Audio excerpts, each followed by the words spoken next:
At my granddaughter's graduation, I was shoved to the back row by my own daughter-in-law. She looked me right in the eye and said, "People like you don't deserve front seats." My hands shook, but I stayed quiet.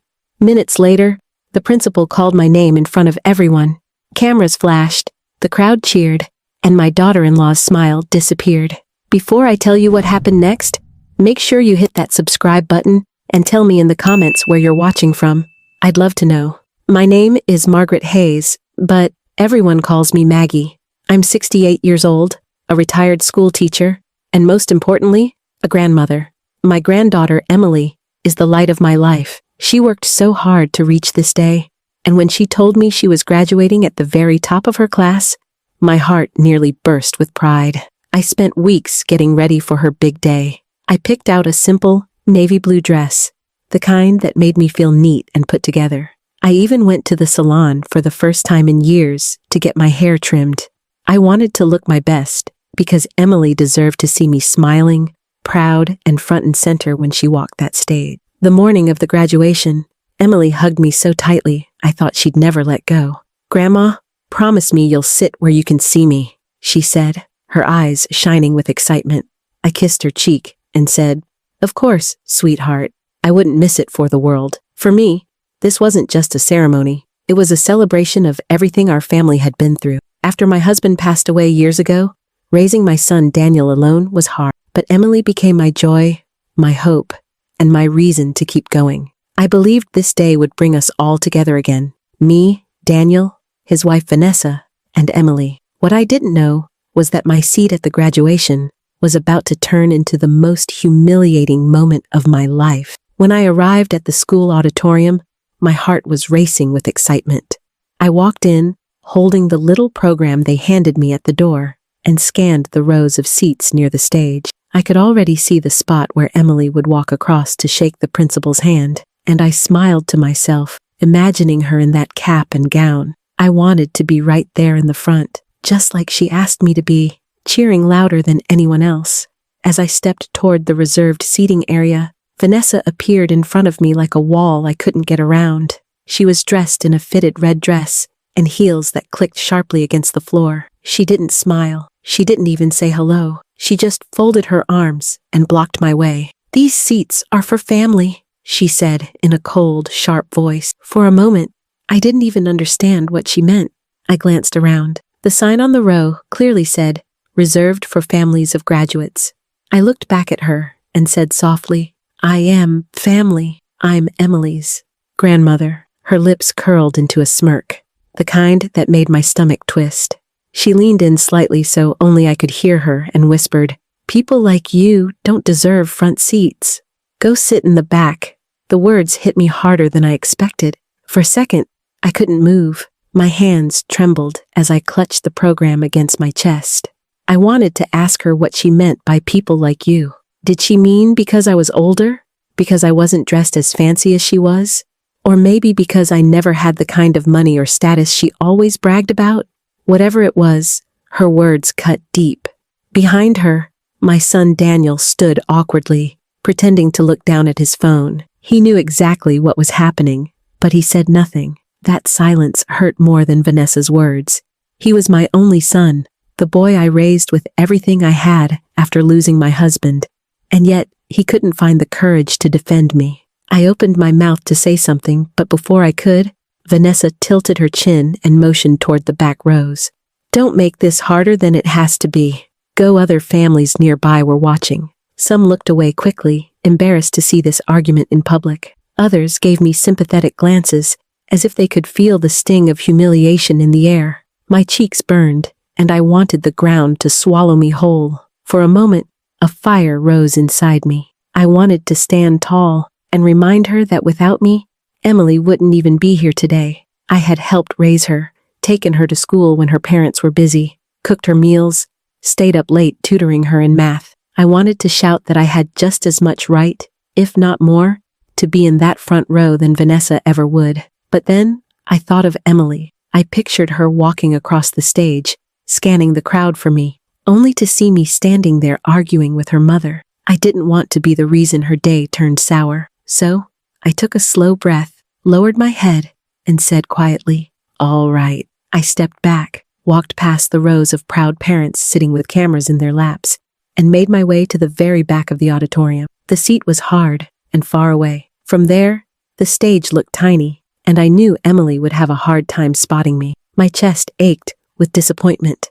The sound of parents chatting happily with each other filled the air, and I sat in silence, clutching the program like it was the only thing keeping me from breaking down. As I sat there, I couldn't stop the flood of memories. I remembered the nights I stayed awake, rocking Daniel when he was sick, the years of saving pennies to make sure he could go on school trips, the endless hours I poured into helping Emily with her studies. All of it felt invisible now, erased by Vanessa's cruel words.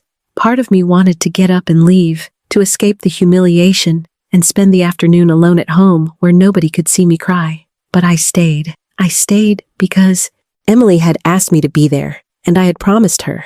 Even if she had to squint to find me all the way in the back, I wasn't going to break that promise. The ceremony began, and the music swelled as the graduates marched in. Everyone around me stood up, cheering and snapping photos. I stood too, smiling as best as I could, even though my heart was heavy. I whispered to myself, "This is her day, not mine. I won't ruin it." But deep down, a small voice inside me asked, "How long can I keep swallowing this pain in silence?" As the ceremony went on, I tried to focus only on Emily. The students filed across the stage in their caps and gowns, their tassels swinging, their parents cheering. Every time a name was called, the room erupted with claps, whistles, and shouts of pride. From the back row, I clapped too, though my applause sounded faint compared to the roar of the families in the front. Still, I clapped as if every graduate was my own, because I knew how much it meant to Emily that I be here. But inside, I was torn apart.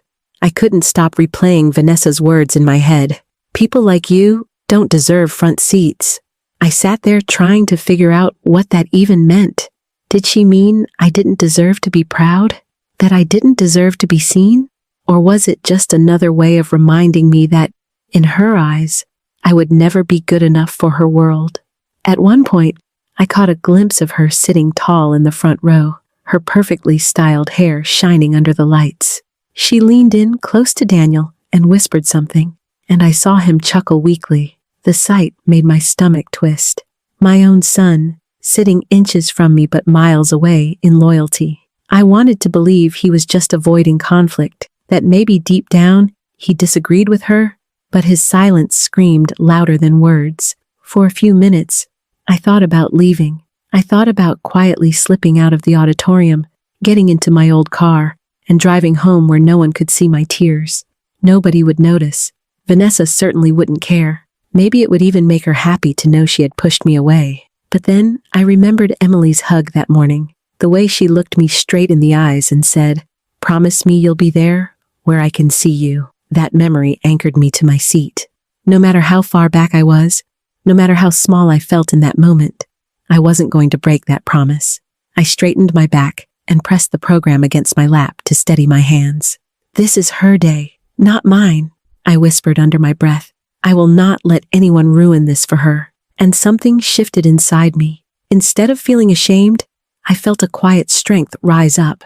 I realized that I didn't need Vanessa's approval, or even Daniel's, to know my worth. My place in this family wasn't decided by where I sat in that auditorium. It was decided by the years I had poured into them, the sacrifices, the love, the countless little things that nobody else ever saw.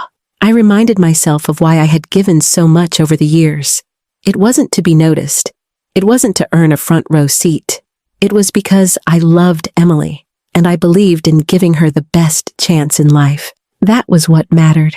As graduate after graduate walked across the stage, I found myself smiling again. My heart still hurt, but I wasn't going to let bitterness take over. I clapped, I cheered, and when Emily's name was called, I stood as tall as I could in the back row and clapped so hard my palms stung. She looked out at the crowd, and though I knew she couldn't see me clearly from that distance, I waved anyway. I wanted her to feel me there, cheering her on, just like I had every day of her life. When she took her diploma and shook the principal's hand, I felt tears spill down my cheeks, not from sadness, but from pride. pride that no one could take from me. Not Vanessa, not Daniel, not anyone.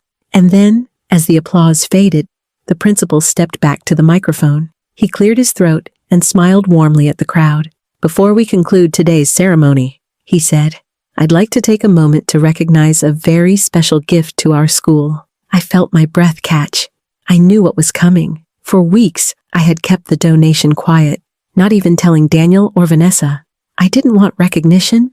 I wanted Emily's school to have the library it so badly needed, a place where students could learn and grow for years to come. I never expected to be mentioned at the graduation, but here it was, about to be said aloud, in front of the very people who had treated me like I didn't belong. As the principal's voice carried across the auditorium, the entire room fell quiet, waiting to hear the name of the donor. My heart pounded in my chest, and for the first time that day, I felt the weight of the moment shift completely. I had chosen to stay silent, to endure humiliation with grace, but now, that choice was about to lead to something none of them expected. The principal adjusted the microphone and smiled out at the crowd. His voice carried through the auditorium, calm but full of excitement. "Today, we celebrate not only the hard work of our graduates," he began, "but also the generosity of those who believe in supporting the future of our students." The parents leaned forward, curious. Some pulled out their phones, ready to capture whatever was about to happen. My stomach tightened. I hadn't told anyone about the donation, not even my closest friends. I hadn't wanted a spotlight. All I wanted was to know that generations of children, including Emily, would have a library filled with books, a place to dream, to study, to find themselves. The principal continued, his words echoing in the room. "We have a brand new library, something our school has needed for years, and it was made possible by a single donation. $500,000, the room erupted in gasps and murmurs. A wave of shock rippled through the parents. $500,000 was no small sum, and I could feel the curiosity rise like a tide. Who could have given that much? Everyone whispered and speculated, their eyes darting around the front rows where the wealthier families usually sat. I sat frozen in my seat, my heart hammering in my chest. I wanted to shrink into the shadows, but I also knew it was too late. The truth was about to be spoken aloud. The principal smiled, lifted his hand toward the back of the auditorium, and said clearly, "Please join me in thanking the woman who made this possible, Mrs. Margaret Hayes." For a moment, the world stopped. Then, as if a switch had been flipped, the entire auditorium turned toward me. Hundreds of eyes landed on me at once. Parents craned their necks, students twisted in their chairs, cameras clicked and flashed. My name echoed in the air, and I felt my face flush hot.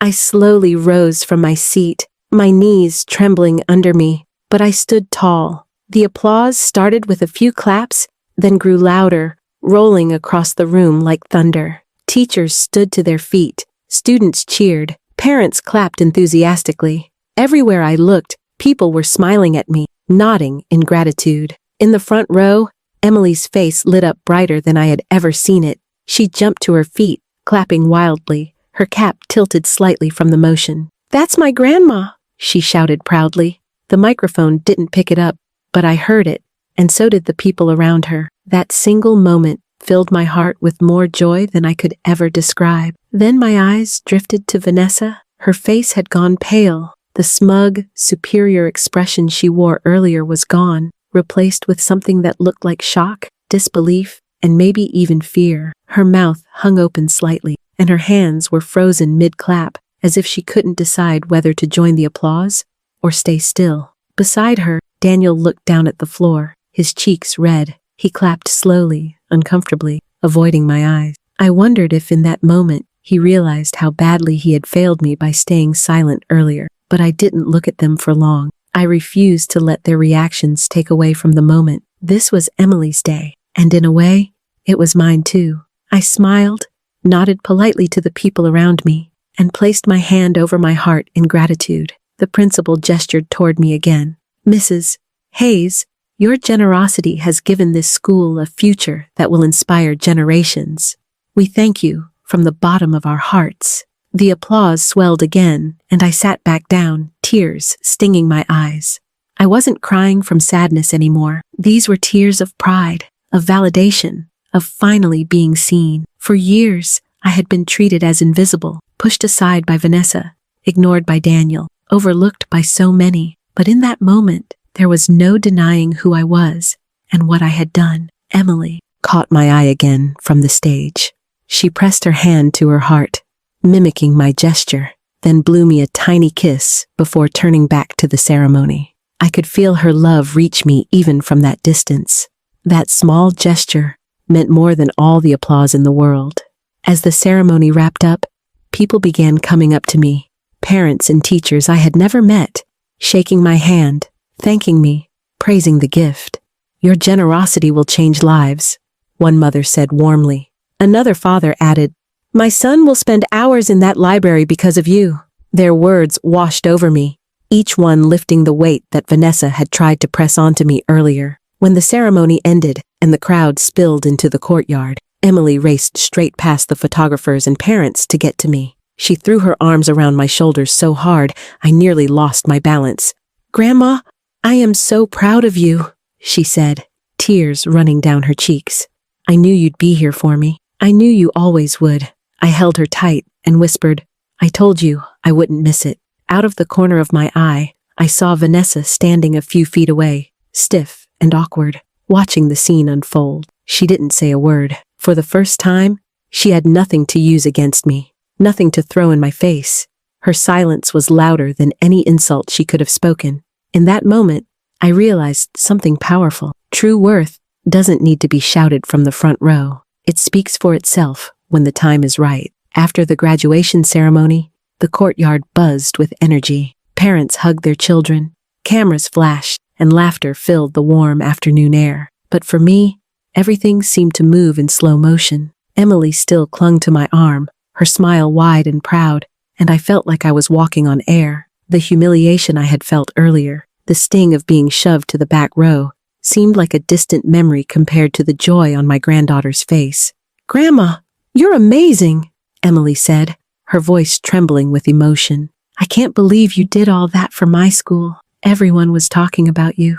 I smoothed a strand of hair out of her face and kissed her forehead. "I didn't do it for recognition, sweetheart. I did it because kids like you deserve a place to learn, to dream, and to grow. That's what matters most." Her eyes filled with tears again, and she hugged me even tighter. In that moment, I knew she understood. She saw me for who I really was, not the way Vanessa tried to paint me, not the way the world sometimes dismissed older women, but as the grandmother who loved her beyond measure. Nearby, Daniel finally approached. His hands were shoved deep into his pockets, and his eyes darted nervously between me and the ground. For a long moment, he said nothing. Then, almost in a whisper, he muttered, "Mom, I should have stopped her earlier. I should have said something." I looked at my son, the boy I had raised, the man who had become so entangled in Vanessa's shadow, and I felt a complicated swirl of emotions. Hurt, yes, but also love. "Daniel," I said softly, "you still have time to learn when to stand up for what's right. Don't wait until it's too late." He nodded, shame written across his face. Vanessa, on the other hand, lingered several feet away, stiff as a statue. She didn't come closer. She didn't offer congratulations. She didn't apologize. Her face was tight, her smile forced, as other parents surrounded me with gratitude. And for the first time, I didn't care. Her opinion no longer had the power to break me. As people approached to thank me again, I realized something important. For years, I had let Vanessa's cruel words and sharp looks make me feel small. I had stayed quiet, thinking it was better not to stir conflict, better to keep the peace. But dignity doesn't come from silence. It comes from knowing your worth, even when others try to erase it. That day, sitting in the back row, I made a choice.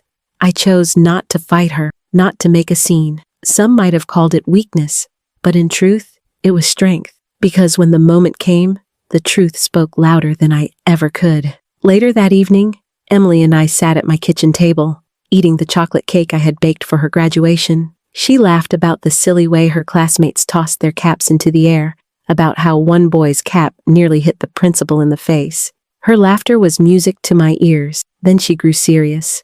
"Grandma, when I hugged you today, I felt like the whole world knew how much I love you. You've given me more than money could ever buy. You've given me belief in myself. Tears blurred my vision, and I reached across the table to squeeze her hand. Emily, you are my greatest gift. Everything I've done, every sacrifice, was worth it to see you become the woman you are today. That night, after she went home, I sat alone in my quiet living room and thought about the day. I thought about the humiliation, the applause, the hugs, and the silence that followed. And I realized the lesson wasn't just for Vanessa or Daniel, it was for me too. I had spent years letting other people decide where I belonged, whether in the back or in the shadows. But the truth is, nobody else gets to decide that. Our worth doesn't come from where we sit, what we wear, or who approves of us. It comes from how we live, the love we give, and the impact we leave behind. In the end, Vanessa's cruelty gave me a gift. She forced me to see that I don't need her approval. I don't need anyone to tell me I matter, because I already do. And if there's one thing I hope you take from my story, it's this. Never let someone else's opinion shrink you. Even if they push you to the back row, remember, when the moment is right, your light will shine so brightly that no one can ignore it. So if you've ever been made to feel small, hold on. Your moment will come, and when it does, you'll see that the best revenge is simply living with dignity and grace. Thank you for listening to my story. If it touched your heart, please subscribe to my channel and tell me in the comments where you're watching from. I'd love to hear your story too.